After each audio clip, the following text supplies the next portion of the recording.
चीन कैसे बना दुनिया का सबसे बड़ा द्विपक्षीय ऋणदाता? दुनिया के देशों को कितना कर्ज देता है चीन? चीन का कर्ज जाल कितना बड़ा है?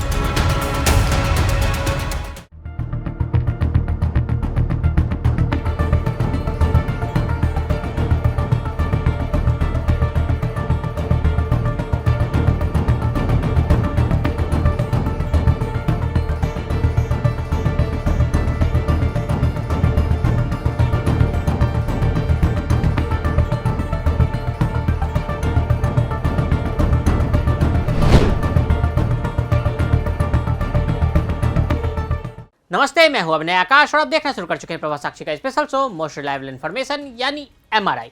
चीन दुनिया का सबसे बड़ा द्विपक्षीय ऋणदाता। चीन दुनिया का सबसे बड़ा कर्ज वसूलने वाला देश बन गया है। रिपोर्ट में कहा गया है कि बीजिंग ने अंतर्राष्ट्रीय ऋण में $1 ट्रिलियन से अधिक उधार दिया है। ये ऋण मुख्य रूप से विकासशील देशों को दिए गए हैं जो ऋण चुकाने के लिए संघर्ष कर रहे हैं। चीन का कर्ज जाल कितना बड़ा है, एक बार फिर आप इसमें फंस गए तो बचना मुश्किल है। ये किस तरह के लोन हैं? इसमें द्विपक्षीय लैंडिंग के साथ साथ बेल्ट एंड रोड इनिशिएटिव जैसे बुनियादी ढांचा परियोजना के लिए भी ऋण शामिल है। चीन किसे कर्ज दे रहा है? बीजिंग के कर्ज ट्रैप का एक पैटर्न है। यह वित्तीय संकट वाले देशों को लक्षित करता है। इसमें स्पेशली ग्लोबल साउथ के देश शामिल है। चीन उनका सबसे बड़ा ऋणदाता है। चीन दुनिया का सबसे बड़ा द्विपक्षीय ऋणदाता। चीन दुनिया का सबसे बड़ा ऋण संग्रहकर्ता बन गया है। विकासशील देशों से उस पर बकाया राशि 1.1 ट्रिलियन और 1.5 ट्रिलियन के बीच बढ़ गई है। वैश्विक दक्षिण में चीन के विदेशी ऋण पोर्टफोलियो का अनुमानित 80% अब वित्तीय संकट में देशों का समर्थन कर रहा है। 2017 से चीन दुनिया का सबसे बड़ा द्विपक्षीय ऋणदाता रहा है। इसके मुख्य डेवलपमेंट बैंकों ने 2008 और 2021 के बीच लगभग $500 बिलियन जारी किए हैं। हालांकि इसमें से कुछ बेल्ट एंड रोड पहल से पहले का है। बीजिंग के प्रमुख विकास कार्यक्रम ने विकासशील देशों में अधिकांश निवेश जुटाया है, लेकिन वर्जीनिया के एक सार्वजनिक विश्वविद्यालय विलियम एंड मैरी में एड डाटा अनुसंधान प्रयोगशाला के शोधकर्ता की एक रिपोर्ट में पाया गया है कि चीन दुनिया की दूसरी सबसे बड़ी अर्थव्यवस्था और अब अंतर्राष्ट्रीय ऋण संग्रहकर्ता की भूमिका के साथ साथ प्रमुख द्विपक्षीय फंडर भी बन रहे हैं। दुनिया के देशों को कितना कर्ज देता है चीन? चीनी राज्य समर्थित बैंकों से उधार लेने के केन्या में रेलवे और कंबोडिया में बिजली संयंत्रों के साथ साथ हजारों अन्य परियोजनाओं के निर्माण में मदद मिली है।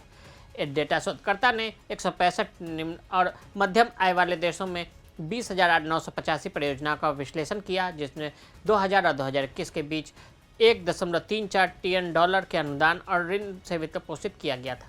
शोधकर्ताओं ने पाया कि जैसे जैसे चीनी ऋणदाताओं का कर्ज बढ़ा है, निलंबित या रद्द की गई परियोजनाओं की संख्या भी बढ़ गई है। वित्तीय संकट वाले या इससे जोखिम वाले देशों को दिए गए ऋण में बड़ी हिस्सेदारी के साथ बीजिंग अब डिफॉल्ट के जोखिम के बारे में चिंतित है। जून में जाम्बिया $6.3 बिलियन के ऋण के पुनर्गठन के लिए एक ऐतिहासिक समझौते पर पहुंचा, जिसका 2/3 हिस्सा चीन के निर्यात आयात बैंक, जो देश के 2 मुख्य नीति बैंकों में से एक है। इंफ्रास्ट्रक्चर कर्ज डेब्ट पोर्टफोलियो से भी अधिक। भविष्य में चूक के जोखिम को कम करने के लिए चीनी नीति निर्माताओं ने कई उपाय पेश किए हैं, जिसमें बुनियादी ढांचा परियोजनाओं के लिए ऋण कम करना और आपातकालीन ऋण देना शामिल है। 2015 में बुनियादी ढांचा परियोजना ऋण चीन के ऋण पोर्टफोलियो का 60% अधिक था। 2021 तक हिस्सेदारी 30% से कुछ अधिक थी, जिसमें आपातकालीन ऋण का योगदान लगभग 60% था। शोधकर्ताओं ने निष्कर्ष निकाला कि चीन तेजी से एक अंतर्राष्ट्रीय संकट प्रबंधन की तरह व्यवहार कर रहा है। चीन ने वित्तीय संकट में फंसे देशों के लिए सुरक्षा जाल बनाया है। समय पर ऋण न चुकाने पर जुर्माना। एक और तरीका जिससे चीनी ऋणदाता अपने जोखिम को कम करने की कोशिश कर रहे हैं वो देर से भुगतान के लिए जुर्माना बढ़ाना है। एक ऐसा कदम जो उधारकर्ताओं को अलग कर सकता है। एक डेटा रिपोर्ट गैलप वर्ल्ड पोल के आंकड़ों का हवाला देती है, जिससे पता चलता है कि निम्न और मध्यम आय वाले देशों में चीन के लिए सार्वजनिक अनुमोदन रेटिंग 2019 में 56% से गिरकर 2021 में 40% हो गई।